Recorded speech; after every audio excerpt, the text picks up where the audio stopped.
샬롬, 안녕하세요. 말씀 읽어주는 제입니다. 누가복음 오늘 12장인데요. 제가 기도하고 시작하겠습니다.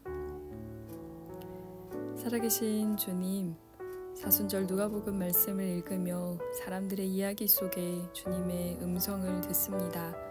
우리에게 들려주시는 주님의 그 말씀에 저희가 한 걸음씩 쫓아갈 수 있게 하여 주시고, 느리고 또 때로는 더딜지라도 주님 앞에 저희의 삶을 천천히 내려놓을 수 있도록 도와주십시오.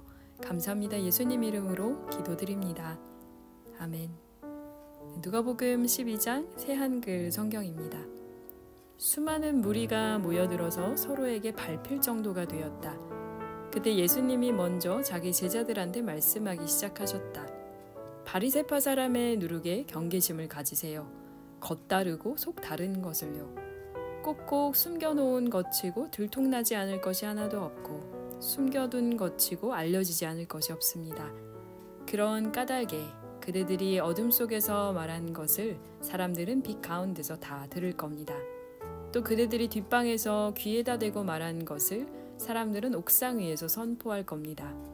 내 친구인 그대들에게 말합니다.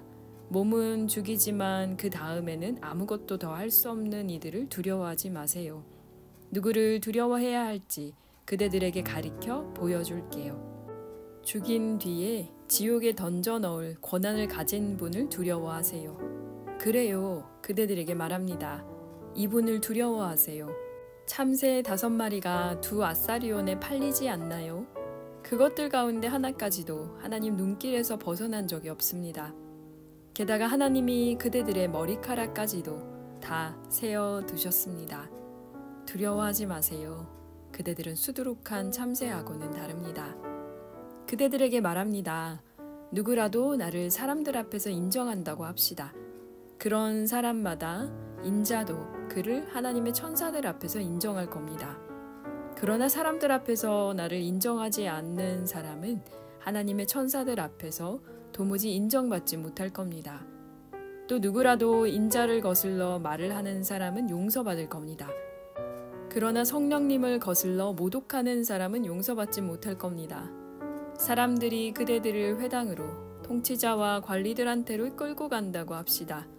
그럴 때 그대들은 어떻게 무엇으로 자기를 변호할지 또는 무엇을 말해야 할지 걱정하지 마세요. 반드시 해야 할 말을 성령님이 바로 그 시간에 그대들에게 가르쳐 주실 테니까요. 무리 가운데 어떤 사람이 예수님께 말씀드렸다. 선생님, 제 형제에게 말해서 유산을 저와 나누라고 해주세요. 예수님이 그에게 말씀하셨다. 이봐요, 누가 나를 재판관이나 조정관으로 당신들 위에 세웠습니까? 예수님이 그들한테 말씀하셨다. 주의하세요. 온갖 지나친 욕심에서 스스로를 지키세요. 누군가에게 있는 재산이 남아 돌더라도 그 사람의 생명은 거기에 달린 것이 아니기 때문입니다. 예수님이 그들한테 비유를 하나 말씀하셨다. 어떤 부유한 사람의 밭에 농사가 잘 되었습니다. 그는 속으로 곰곰이 생각해 보았어요. 내가 무엇을 해야 할까? 곡식을 모아드릴 곳이 없으니 말이야. 그는 말했습니다. 이렇게 해야지. 나의 광들을 헐고 더 크게 짓는 거야. 그리고 모든 곡식과 좋은 것들을 거기로 모아드리는 거야. 그리고 나 스스로에게 말해야지. 너는 내가 여러 해 동안 쓸 좋은 것들을 많이 쌓아놓았어. 그러니까 푹 쉬고 먹고 마시고 즐겨. 그런데 하나님은 그에게 말씀하셨습니다.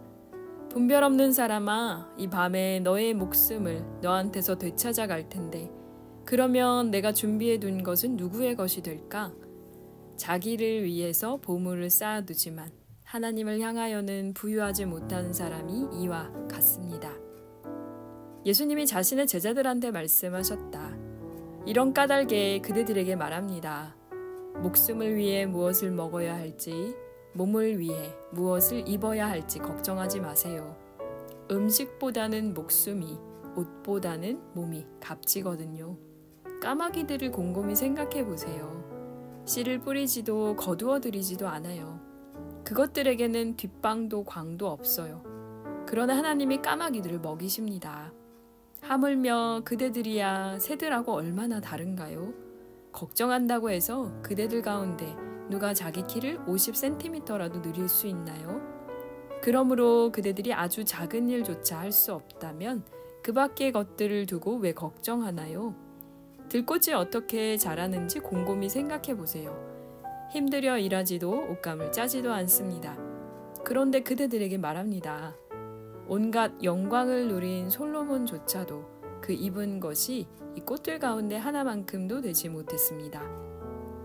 들풀은 오늘 있다가 내일 아궁이에 던져지는데도 하나님이 이렇게 입히시는데 하물며 그대들이야. 믿음이 작은 사람들이요. 그대들은 찾아보지 마세요. 무엇을 먹어야 할지, 무엇을 마셔야 할지를요. 걱정하지 마세요. 이런 것들은 모두 세상의 다른 민족들이 아등바등 찾는 것들입니다.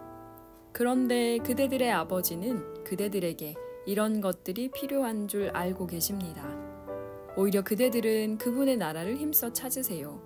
그러면 이런 것들은 그대들에게 보태주실 겁니다. 그대는 두려워하지 마세요. 어린 양 떼여. 그대들의 아버지가 그대들에게 그 나라를 주시기를 좋아하셨으니까요. 그대들에게 있는 것을 팔아서 어려운 사람들에게 주세요. 자신을 위해 낡지 않는 돈주머니를 만들어 두세요. 사라지지 않는 보물을 하늘에 쌓아두세요. 거기에서는 도둑이 가까이 가지 못하고 좀도 슬지 않아요. 그대들의 보물이 있는 곳, 거기에 그대들의 마음도 있을 테니까요. 그대들은 허리를 동여매고 등불을 켜 놓아야 합니다. 그대들이야말로 주인이 결혼잔치에서 언제 돌아올까 하여 기다리고 있는 사람과 같아야 합니다. 주인이 돌아와서 문을 두드리면 곧바로 열어주기 위해서 말이지요. 복 있습니다. 이런 종들은. 주인이 와서 볼 때 깨어있는 종들은. 아멘. 그대들에게 말합니다. 주인이 허리를 동여매고 그대들이 기대에 앉아 먹게 할 것입니다. 그대들에게 다가와서 그대들을 섬겨줄 것입니다.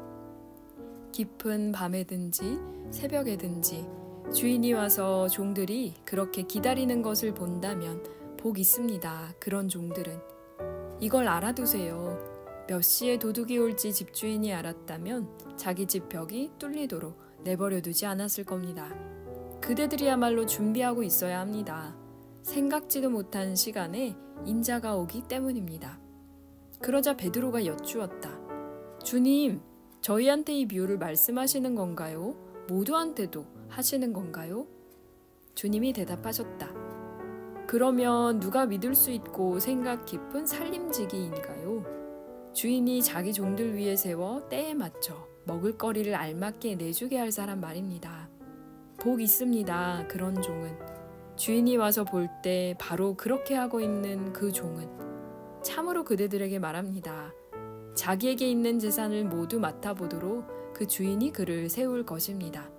그런데 바로 그 종이 자기 마음속으로 시간이 오래 걸려야 나의 주인이 올 거야 하고 말한다고 합시다.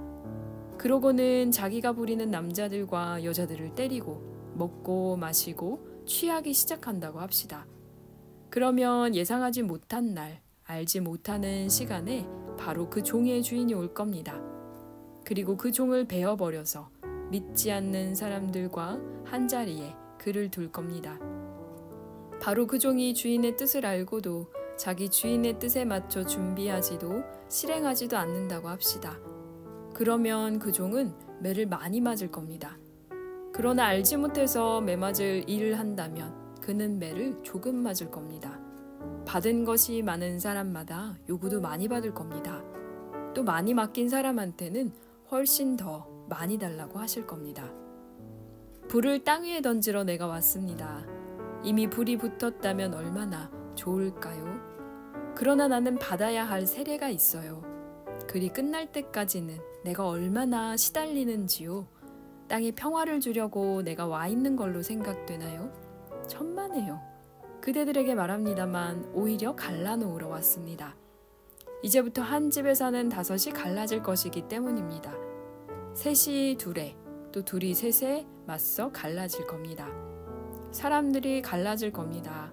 아버지가 아들에게 맞서 또 아들이 아버지에게 맞서서요. 어머니가 딸에게 맞서 또 딸이 어머니에게 맞서서요. 시어머니가 며느리에게 맞서 또 며느리가 시어머니에게 맞서서요. 예수님이 여러 무리에게도 말씀하셨다. 서쪽에서 구름이 떠오르는 것을 볼 때면 곧바로 여러분은 이렇게 말합니다. 소나기가 오겠구나. 실제로 그렇게 됩니다. 남쪽에서 바람이 불어올 때면 여러분은 이렇게 말합니다. 불볕더위가 있겠네. 실제로 그대로 됩니다. 겉다르고 속다른 사람들, 땅과 하늘의 변화는 알아볼 줄 알면서 어떻게 해서 당신들은 지금 이때가 어떤 때인지는 알지 못하나요? 도대체 여러분은 왜 올바른 일을 스스로 알아서 판단하지 않으세요? 그대를 고발하는 사람과 함께 법정에 갈 때 길에서 그 사람과 화해하도록 노력하세요. 그렇지 않으면 그 사람이 그대를 재판관한테 끌고 갈 겁니다. 그러면 재판관이 그대를 집행관에게 넘겨주고 집행관은 그대를 옥에 던져 넣을 겁니다. 그대에게 말합니다. 그대는 거기서 절대로 나오지 못할 겁니다. 마지막 랩돈까지 싹 갚기 전에는요. 아멘. 13장입니다. 바로 그때의 몇몇 사람이 곁에 있다가 갈릴레아 사람들에 대해 예수님께 알려드렸다. 빌라도가 갈릴레아 사람들을 죽여서 그 피를 그들의 희생 제물과 섞었다는 것이었다. 예수님이 그들에게 대답하셨다. 여러분이 생각하기에는 이 갈릴레아 사람들이 다른 모든 갈릴레아 사람들보다 더 나쁜 죄인인가요? 그들이 이런 일을 겪었기 때문에요? 천만에요. 여러분에게 말합니다만 회개하지 않으면 여러분도 모두 그렇게 똑같이 죽을 겁니다. 또는 저 18사람, 곧 실로암에서 탑이 무너져 내리는 바람에 죽은 사람들은 어떤가요?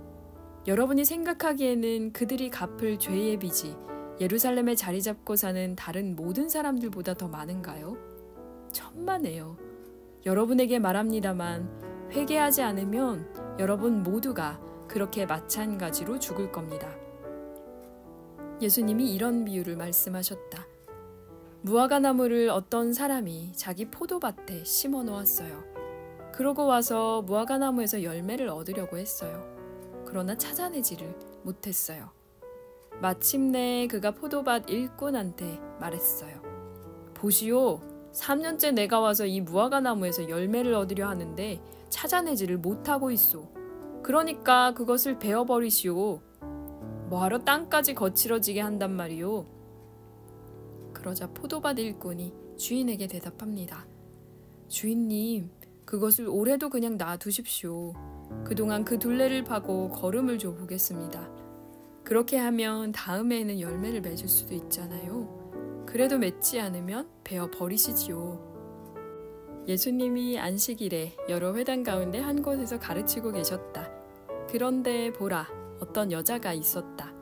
아프게 하는 영에 18해 동안 붙들려 있는 여자였다. 그는 척추장애인이었고 몸을 똑바로 펼 수가 없었다. 그를 보시고 예수님이 가까이 불러서 말씀하셨다. 자매님, 자매님은 아픈 데서 풀려났습니다. 그러고는 그에게 두 손을 얹으셨다. 그러자 곧장 몸이 바르게 펴졌고 그가 하나님께 영광을 돌렸다. 그런데 회당 지도자는 몹시 화를 냈다. 안식일에 예수님이 그 여자를 고쳐주셨기 때문이다. 회당 지도자가 우리에게 말했다. 일하도록 정해놓은 날이 6일이나 있습니다. 그러니 그동안에 와서 고침받으세요. 안식일 날에는 그렇게 하지 마세요. 주님이 회당 지도자의 말을 받아 말씀하셨다. 겉다르고 속다른 당신들, 안식일에 당신들도 저마다 자기 소나 나귀를 외양간에서 풀어주고 끌고 가서 물을 마시게 하지 않소? 이 여자는 아브라함의 딸인데 사탄이 묶어두었소. 무려 18해 동안이나 말이오. 그런데도 안식일 날에는 이렇게 묶인 데서 풀려나서는 안 된단 말이오. 예수님이 이런 말씀을 하시자 예수님께 맞서던 사람들은 모두 몹시 창피해했다. 그리고 모든 무리는 예수님이 하신 모든 영광스러운 일로 기뻐했다. 그러므로 예수님이 말씀하셨다. 하나님 나라는 무엇과 같은가요? 그것을 무엇과 같다 할까요? 겨자씨와 같아요. 어떤 남자가 겨자씨를 가져다가 자기 뜰에 심었습니다. 그랬더니 그것이 자라서 나무가 되었어요. 그래서 하늘의 새들이 그 가지들에 깃들었습니다. 예수님이 다시 말씀하셨다. 하나님 나라를 무엇과 같다 할까요? 누룩과 같아요. 어떤 여자가 누룩을 가져다가 밀가루 반죽 21리터 속에 섞어 두어서 보이지 않게 했습니다. 그랬더니 마침내 반죽 전체가 부풀어 올랐습니다. 또 예수님이 여러 도시와 마을을 하나씩 거쳐가고 계셨다. 가르치면서 예루살렘으로 나아가시는 중이었다. 그런데 어떤 사람이 예수님께 여쭈었다. 주님, 구원받는 사람이 적은가요? 예수님이 사람들한테 말씀하셨다. 앞다투어 좁은 문으로 들어가세요. 여러분에게 말합니다만 많은 사람들이 애써 들어가려고 하지만 그럴 수 없기 때문입니다. 집주인이 일어나 문을 닫아 걸면 그때부터는 여러분이 밖에 서서 문을 두드리기 시작할 겁니다. 그러면서 말할 겁니다. 주인님, 저희에게 열어주십시오. 집주인이 여러분에게 대답할 겁니다. 나는 당신들이 어디서 왔는지 알지 못하오. 그때 여러분은 이렇게 말을 꺼낼 겁니다. 저희가 주인님 앞에서 먹고 마셨습니다. 저희의 큰 길거리에서 주님이 가르치셨습니다. 집주인이 여러분에게 말할 겁니다. 당신들이 어디서 왔는지 나는 알지 못하오. 나한테서 물러서시오. 불의를 저지른 당신들 모두. 거기서 여러분은 울부짖으며 이를 가할 것입니다. 아브라함과 이삭과 야곱과 모든 예언자들이 하나님 나라에 있고 여러분은 쫓겨나 밖에 있는 것을 보게 될 때 말입니다.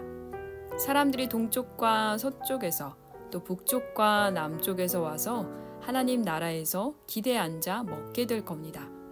보세요. 지금 맨 끝이라도 으뜸될 사람이 있고 지금 으뜸이라도 맨 끝이 될 사람이 있습니다. 바로 그 시간에 바리새파 사람들 몇 명이 다가와서 예수님께 말씀드렸다.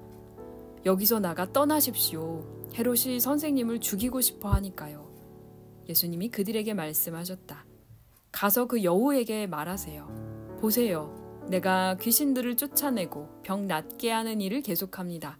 오늘과 내일은요. 그리고 3일째에 나는 일을 끝마칩니다. 그러나 오늘과 내일과 모레에는 내가 계속 가야만 합니다. 예언자가 예루살렘 바깥에서 죽는 일은 있을 수 없으니까요. 예루살렘아 예루살렘아 너는 예언자들을 죽이고 하나님이 너한테 보내신 사람들에게 돌을 던지는구나. 내가 얼마나 여러 번 너의 자식들을 끌어모아 품으려 했던가. 어미 닭이 자기 새끼를 날개 아래로 모아 들이듯이. 그러나 너희가 바라지 않았다. 보라, 너희 집이 너희에게 내버려진다. 그러나 너희에게 말한다. 너희가 이렇게 말할 때가 올 때까지 다시는 나를 보지 못할 것이다. 찬양 받으시기를 주님의 이름으로 오시는 분이. 아멘. 네, 오늘은 누가복음 12장, 13장 말씀 읽었습니다. 벌써 4월이 이제 시작이 됐네요.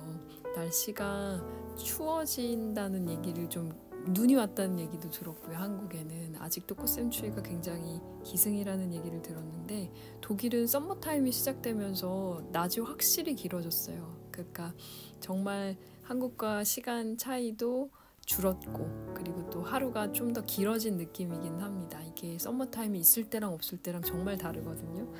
그래서 진짜 계절이 바뀌는구나. 그리고 보통 부활절을 앞두고는 날씨가 별로 안 좋고요. 부활절 지나고 난 다음에 계속 날씨가 되게 좋거든요.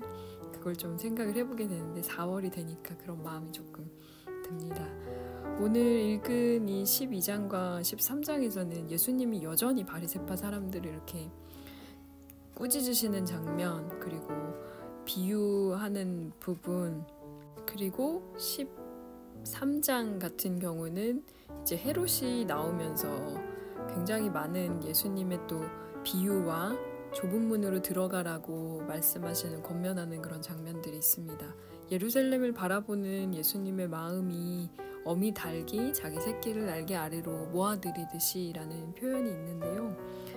예수님 혹은 하나님의 어떤 특성을 생각할 때 하나님이 남성인가 여성인가, 여성신학에서는 그걸 굉장히 이제 중요하게 다루는데요. 그 중에서 굉장히 중요하게 생각하는 본문이 지금 이 말씀입니다. 어미 닭이라고 하나님의 특성을 사실 품성을 표현할 때 어머니의 품성을 이제 표현하는 것들이 있거든요. 한국에서는 하나님 어머니라고 하면 이게 이제 이단시 되지만 제가 지금 출석하고 있는 독일 교회에서는 여자 목사님이신데요.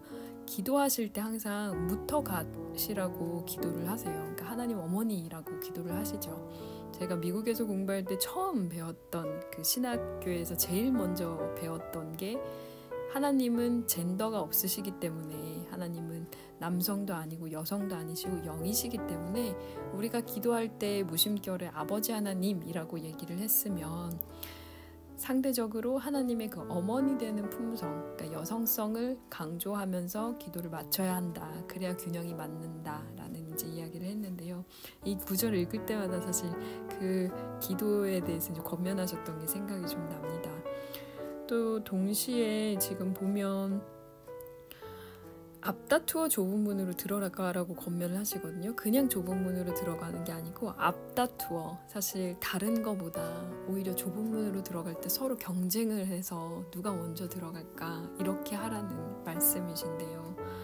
사실 예수님이 계속 그 제자들에게 권면하시고 사실 가르치시고 하는 것들은 안식일이 누구를 위한 것인지, 우리의 어떤 전통을 위한 것인지, 혹은 우리의 어떤 안위를 위한 것인지, 정말 한 사람을 살리고 하나님 나라에서 정말 중요한 한 생명을 살리는 게 어떤 의미인지를 얘기를 하시거든요.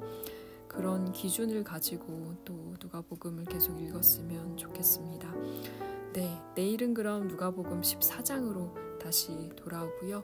하루도 평안하게 건강하게 잘 보내시기 바랍니다. 제가 기도하고 마치겠습니다. 오늘도 들어주셔서 감사합니다. 살아계신 주님 감사드립니다. 누가복음 말씀을 읽으며 하나님, 우리가 놓치고 가는 부분이 없는지, 때로는 우리의 전통이, 우리의 이해관계가 하나님의 나라보다 앞서서 주님 우리 주변에 있는 사람들을 보지 못하고 탓하고 때로는 원망하는 경우들이 또 생깁니다. 하나님, 우리의 눈을 열어 주님의 마음으로 서로를 바라볼 수 있게 하여 주시고, 또 하나님의 따뜻한 품성과 하나님의 주님 보호하심을 우리가 놓치지 아니하고 주님 전할 수 있도록 도와주십시오. 감사합니다. 예수님 이름으로 기도드립니다. 아멘. 네, 그럼 내일 누가복음 14장으로 다시 돌아오겠습니다. 지금까지 말씀 읽어주는 제이였습니다. 샬롬 하울람.